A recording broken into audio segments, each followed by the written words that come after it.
Good morning. It is Mindful Monday.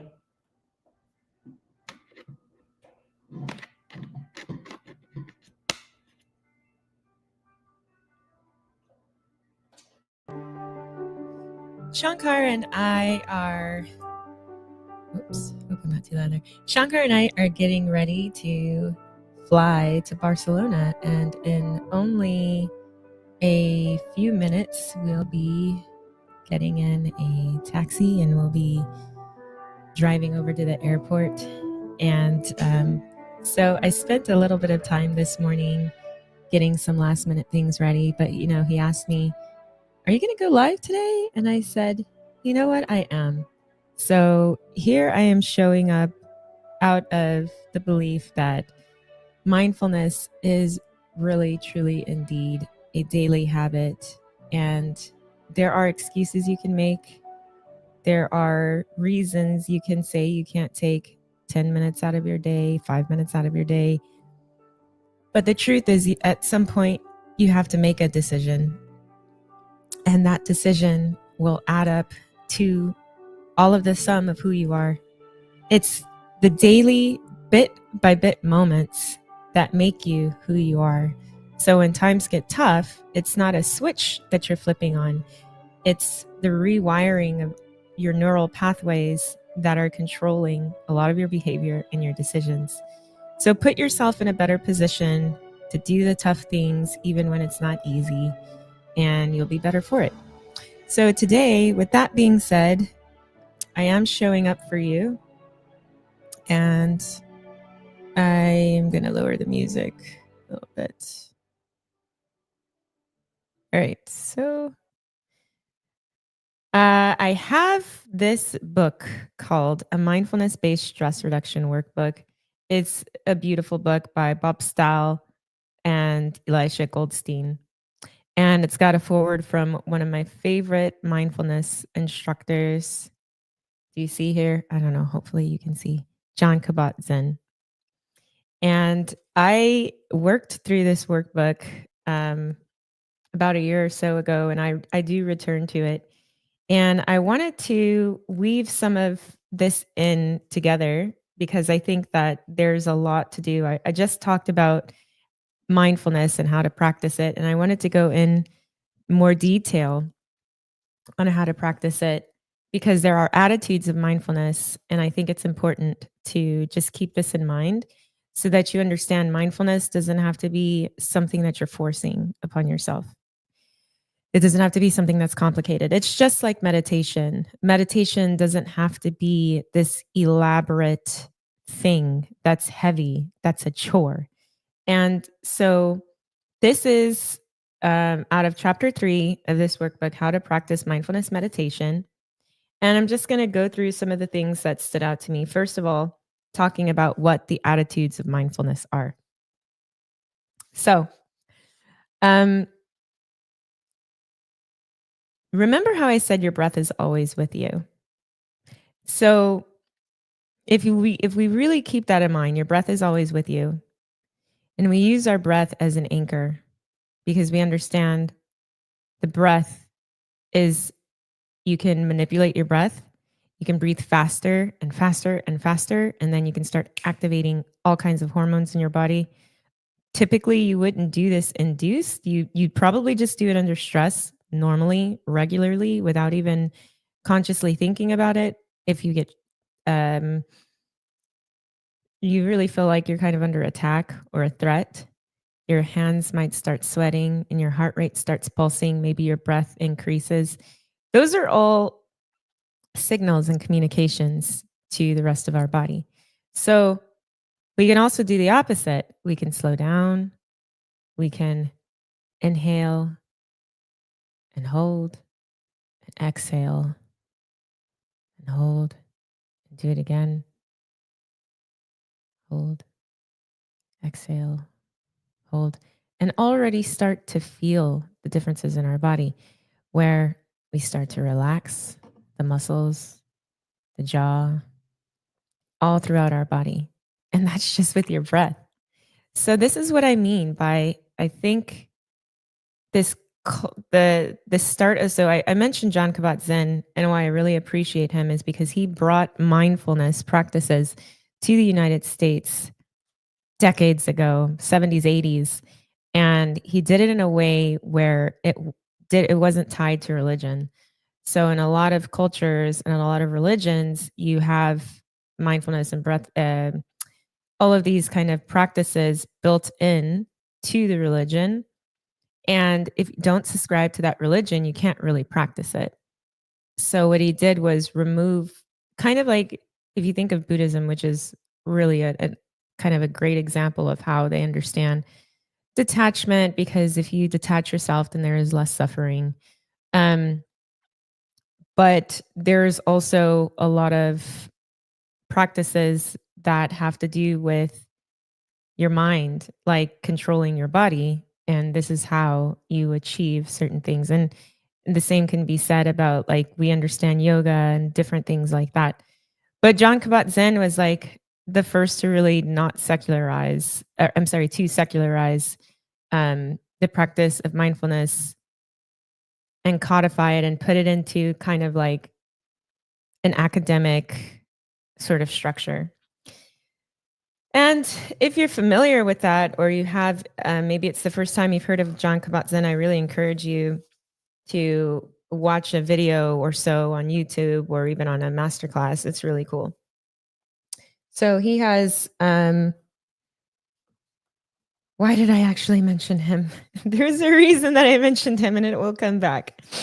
Okay. So your breath is always with you. And this is a practice that you can take anywhere and something you can integrate, right? With informal practice, just understanding how your breath can really communicate with the rest of your body. And so with the practice of mindfulness meditation, with time, you learn to bring mindfulness to your thoughts, your words, and your actions. Have you ever been around someone who just said something that you could not believe fell out of their mouth? Like, how in the world did it come out of their mouth? And then even they wonder at some point, I'm so sorry, I didn't mean to say that. And a lot of times it happens because people just weren't thinking. They just said something, let it come out of their mouth, and that was that, because they had no control over their thoughts, their words, their actions. So if you can time that response between the stimulus and the response, then you have better control. And every single day that you are doing mindfulness, you are practicing reps. It's just like being in the gym, and then you can have more control over that. And ultimately into everything that you do, so that whatever you experience becomes your practice. And I think that's something to look at mindfulness as a practice, not mindfulness or meditation as a chore, not something that you are like, filled with drudgery as you do it, but just understanding that it's a lifestyle, a way of being. It's your practice. And back to the religions, if you think about it, with Islam, with Judaism, with Christianity, there are built-in ritualistic mindfulness practices in the religion. I'll give you an example. When I was young and I grew up in a Christian home, I was taught, wake up. What's the first thing that you do? Thank God that you're alive. That's gratitude, right? Like, well, there is a difference between thankfulness and being grateful, but it's kind of very similar. It's in the same vein. And praying, right? So praying is taking that time to communicate with your creator. And some people do it 3 times a day, or breakfast, lunch, and dinner. And there's all kinds of ways that this is healthy because it gets your mind off of yourself. And if you are not that person that is going to pray 3 times a day, maybe you have no affiliation with religion or you're just not that close or connected, then you can also substitute it for something like whenever you're brushing your teeth, you can do it in a mindful way where you're just thinking of every single tooth that your toothbrush is touching, being really present in the moment. Or maybe whenever you go and wash your hands, you think of something that you're grateful for. But there's all kinds of ways to practice mindfulness. The key is to couple it with a habit. So breakfast, lunch, dinner, morning, noon, night. Those are easy ways to create habits around it. I encourage you to read James Clear if you want to know more about atomic habits. But so it says, as you move through this process and invest your time in it, know that you're giving yourself an incredible gift. That person that doesn't just speak willy nilly, thoughtless, can be hurtful, can be sharp, can be witty, but who knows? Because it's just thoughtless.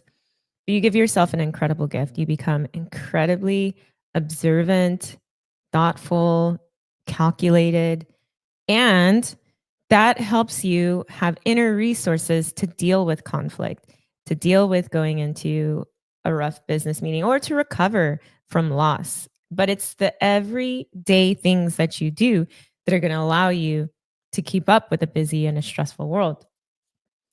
Mindfulness meditation can serve as an oasis. Da, da, da, da, da. Let's get to it. Let's get to the attitudes of mindfulness, shall we? What are they? So, mindfulness is like cultivating a garden. This is something I love too about the East, even though John Kabat-Zinn's from the West, but he merged those two things, right? It flourishes when certain conditions are present. These conditions include the following 10 attitudes. So we know there's 10 attitudes of mindfulness, essential to mindfulness practice. Now, I will say, I think in the Western world, we would typically not say garden. We might say something like a machine. Think of it like, like a machine, like a robot, or maybe we wouldn't use a robot or like a car. We would use something mechanical. I know this for a fact. And when you think of yourself as a garden is something living that needs nourishment, that needs food, water, sun, rest, like all of these kinds of things, right? And mindfulness is like cultivating a garden. It flourishes when certain conditions are present. Now, the interesting thing about it is we know that in a garden needs rain or water to grow whatever the plants are that are in there, flowers, the herbs, and all of that. And it's the same with us. We need a little bit of rain or a little bit of water, a little bit of a stress test to grow. The only way you're going to know if you have cultivated mindfulness is if you get put to the test. So keep that in mind. So what are the 10 attitudes? Beginner's mind. This is something that Steve Jobs talked about when he got laid off from Apple. He really had a time and he had to go back to this beginner's mind. The quality of awareness sees things as new and fresh, as if for the first time, with a sense of curiosity. And I think that is a huge aspect of business, is being curious and having a beginner's mind. Because if you go into everything already knowing it, you're closed-minded, you're not open to a new idea, to a new deal, to a new way of doing life. And you're going to just miss out because you don't have that beginner's mind. Non-judgment. This quality of awareness involves cultivating impartial observation in regard to any experience. So this is not labeling thoughts, not labeling feelings, not labeling emotions or sensations as good or bad or right or wrong. It's not that you're not aware of them, it's that you're not labeling them as good or bad, right or wrong. And this is really important to growing in the crypto world. One decision can make or break you. You can win or you can lose. It's in the click of a button. It's in waiting 1 second longer. It's in not paying attention to what's going on in the news or economy of the day. And then you can miss, you can lose, and you can spiral. And it's because there is an attachment, a label to that action. Instead of seeing it as, this was a choice I made. Maybe you can say you missed the moment, but once you start saying, I'm bad, I suck at this was, you start labeling, judging, start putting pressure on yourself, then obviously you start to wear down your confidence and erode that sense of trust even in yourself.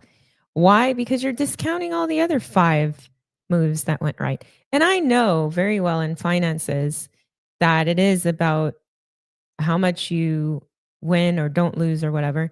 But if you look at every single thing that you do and start labeling yourself, especially as a good or bad person, as right or wrong, then you just start being a slave to whatever is happening financially in your life. And your whole identity starts to be really shaken up. So, what is important is to remember to have a beginner's mind. Okay, this is an opportunity for me to learn again. This is something that I missed. Now I can journal it and go back and understand myself, understand the market, understand what I did right, understand what I did wrong. So you are going in at it with a beginner's mind and non-judgmentalness. Um, and you're just taking note of it. It's like passing clouds. They come and they go. So those are the 2, if you're with me. 3, acknowledgement. This quality of awareness validates and acknowledges things as they are. If you ever listen to Deepak Chopra, he and there is one album where he talks about healing and love. I mean, that's probably every single album, right? But he says, I will love myself for who I am, and I will accept myself just the way I am. Just the way I am. And he gives all of these different mantras, just the way I am, just the way I am, just as it is. And I think there's something so beautiful about doing that. There's something so beautiful about acknowledging things just the way they are. Yeah, I am perfect just the way I am. It doesn't mean that you're perfect in every single action that you take. It doesn't mean that you're perfect in every single judgment call that you make, but that you yourself, you know what? I'm perfect just the way that I am. Yes, there's points in which I can get better at and this and that, but I am made just like this, just the way I am. It's just how it is, right? So validating and acknowledging things as they are. And the non-striving, with this quality of awareness, there's no grasping, aversion to change, or movement away from whatever arises in the moment. In other words, non-striving means not trying to get anywhere other than where you are. And by the way, if you've heard of any of these, you can let me know in the comments. If it's new, you can also let me know. If it's helpful, you can let me know. And remember, you can go to andreaferguson.com. That's my first and last name, and get daily mantras and regulation tips and affirmations. And we have a new 365-day lesson coming out every single day of the year. You will have a way to keep mindful, and it'll be available to you. So make sure that you sign up soon. And okay, going back to equanimity. I love this one. I love this quality of awareness. It involves balance and fostering wisdom. It allows a deep understanding of the nature of change and lets you be with change with greater insight and compassion. Okay, something that I think we get wrong. And it's not intentional, but have you noticed that we don't really like change much? And I'm not talking about changing up the restaurant, because I love that. And I'm not talking about, making everything unstable every single day. But our job titles, or what we do, or where we what is an example? This is your title: CEO, COO, founder. You are in the paint business. This is who you are. Or you are in the luxury shopping retail. This is your identity. or I have this many children, I drive this car, I have this house, I go to this school, I live here, I worship there. And then we get so attached to it, even to the number in our bank accounts becomes our identity, becomes woven into the fabric of our being. This is who I am. And I'm not saying any of those things aren't important. And I'm not saying to detach entirely 100% from them. Prayerfully, you wouldn't. If you have family, then just say, "Hey, it's been great. I'm out of here." Like, obviously, we can't do that. But there's something very dangerous about not understanding that we are, as Deepak would say, we are not physical beings having a spiritual experience. We're spiritual beings having a physical experience. So even our bodies are rented to us. They will return. They'll go back. This state of understanding, this quality of awareness that things can and do and will change. The only thing constant is change. The only thing certain is taxes and death, they say, but even the taxes thing now, we're figuring that out. But it's true. There's a lot of things about us that are not going anywhere, but then there's other things about us that are going somewhere. Thank you, Moth Vibe. This, I'll just say this giraffe right here in the background is this is really actually my office basically. It's just that there's a reason why I have this background up. I wanted to get started right away. But we think that things cannot be changed or shaken up, and life will show you it absolutely can and it will. And so one day you may find yourself needing to up and move, and suddenly your house is no longer your house. That address that you have had for years and years and years and no longer yours, or the phone number, or even the phone company that you're with that you swore you would never change to, all of a sudden there's a great deal somewhere else and you change. And if Shankar is listening right now, I know he's laughing because he actually changed his plan recently. And I talk about the funny things and the small things, but it does get down to the large things, the very big things. Something happens, the bank account number changes, or, unfortunately, we lose loved ones. And suddenly we find ourselves maybe without family, without, mom or dad or grandpa or uncle or cousin or children, even. Life changes. And to be balanced is to understand that everything that happens in our lives we cannot take for granted, but we should also understand things can and do and will change. Think that's the way, that's the part of the dynamic nature of life. And now Shankar is laughing because I mentioned you know changing your phone plan. But yeah, so equanimity, this quality of awareness involves balance and fosters wisdom. I One more thing and then we'll go on. If you've ever been to a garage sale and you look at it, it's like, how much junk is well, if you're Shankar, you'll say, there's just a bunch of junk here. It's like people just want to sell us their junk. I, on the other hand, who grew up with garage sales, loving the hunt and loving, getting out on a Sunday morning early or Saturday or whatever, going through the neighborhood, looking at people, finding new things and just rummaging through all of these things, thinking like, oh, this is really cool. And then I ask myself, why do we hold on for so long to things? Really, truly, why does it take a garage sale to get rid of some of our things? And I feel like we don't understand the nature of change. We don't understand when something no longer serves us, it is in our best interest to rid ourselves of that thing, to get that out of our home, our life, our car, our bathroom, our closet, our wherever, the drawer, get it out. Clear space, be balanced. Don't have this stack of, hoarded things. Anyway, letting be. This quality of awareness, you can simply let things be as they are with no need to try to let go of whatever is present. That is difficult. I think when we think of mindfulness and meditation, it's all about letting go, letting go, letting go, letting go.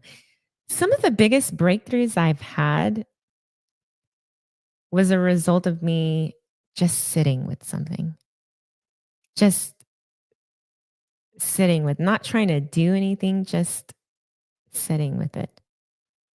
And it doesn't even mean you have to accept it. It just means you let it be. And there's a difference between letting go and letting be. But letting go is the intentional release of this thing, and letting be is the quality of awareness of this thing. Why does that matter so much? Sometimes there's pain in your heart, or there's pain physically that you cannot get rid of. And if we try too much to detach and let go, there are a number of coping mechanisms that we can put in place that aren't necessarily healthy, like drugs, like alcohol, like numbing out through overeating or undereating or whatever it is, or cutting, or however deep you want to take it. These low level coping mechanisms are just to try to let go sometimes of those things. But sometimes you need to just let it be, just sit with it, be aware of it, and understand like you are not the pain that you feel. And there's different ways to go into that as well, like how you deal with the pain. Maybe I'll do that one day. Self compassion, the quality of awareness. I love this one. Cultivates love for yourself as you are, without blame, without criticism, without roasting yourself or beating yourself up, which number one doesn't change anything and it doesn't do anything for you. But when you are compassionate towards yourself, that greatest love, you can operate out of it. Your whole world is much better. Your whole world is better because you understand you have a reason to be, a reason to live, a reason to keep going, a reason to keep trying, and understanding you have passed 100% of your toughest days. You've already gone through them. The days you had, there may be hard days ahead, but the hardest ones you had, you got through it. And that is something to be grateful for and to consider that. Be compassionate to yourself and love yourself no matter what is going on. Understanding and accepting yourself just as you are. Accepting the situation or seeing the situation, letting it be just as it is. Last two. Gratitude. Oh, you know what? I missed one. Self-reliance. This quality of awareness helps you see for yourself from your own experience what is true or untrue. Now, gratitude. This quality of awareness allows you to enjoy the moment with a sense of appreciation and reverence. And generosity. This quality of awareness helps you see the value of giving your presence over clinging on to things. I think we'd be in a much different position in our lives if we had more gratitude, generosity, self compassion. I think those are some of the hardest of these. Generosity, for generosity, you have to have a great understanding of equanimity, that things change. So maybe today, this is mine, but tomorrow it's not. I give it to someone else because they need it or because I love them. It's a gift or whatever. Understanding the ebb and flow, giving and letting go, or giving and receiving, but also being willing to just not cling on to things. So let's do it. Let's think about, let's try to cultivate this attitude of gratefulness, of gratitude, Pause and close your eyes right now and just ask, what am I grateful for?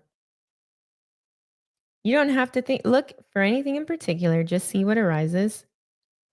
And can you get really specific? Can you think of really, really specific examples of things that you're grateful for? Can you write maybe one thing in the chat if you're able to? You might be away from your keyboard, but if you're able to, can you write one thing that you're absolutely grateful for?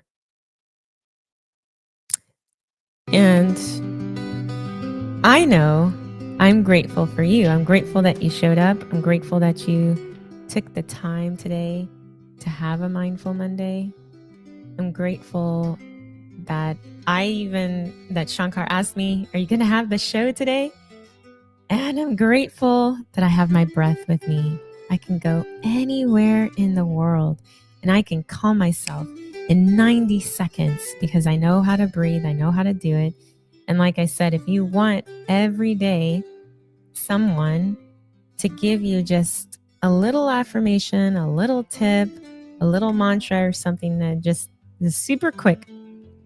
We're living in an age of over information. But if you want that, sign up at AndreaFerguson.com, put you in the Telegram and give you all the notifications and updates on when there's something that I believe is really worth your while and hearing and being a part of, and also joining the Crypto Alliance, which is one of the most mindful things you can do with your money is invest it wisely and grow and be safe with how you are acquiring money in your life, and happy money at that. So make sure you go to AndreaFerguson.com, get involved, we'll get into the Telegram, get in Crypto Alliance, and I guess I will see you tomorrow. Now, I say I guess because I know that we're traveling as soon as this is over almost to Barcelona. So next you'll hear from me from Spain. I might still have my background depending on where I am. But it's been a pleasure. Thank you so much. I'm grateful for it. I want you to know that I see you and I can see that you have liked this stream. Maybe you've shared it, but I can see that there are live viewers right now. And I'm grateful that you took the time to spend your time with me. So I hope you have a wonderful Mindful Monday. Think about any of those 10 attitudes of mindfulness. I'll put it in the description of this. And most importantly, see you at AndreaFerguson.com. Money, wealth is emotional. Make sure you stay operational. And I'll see you later. Bye-bye.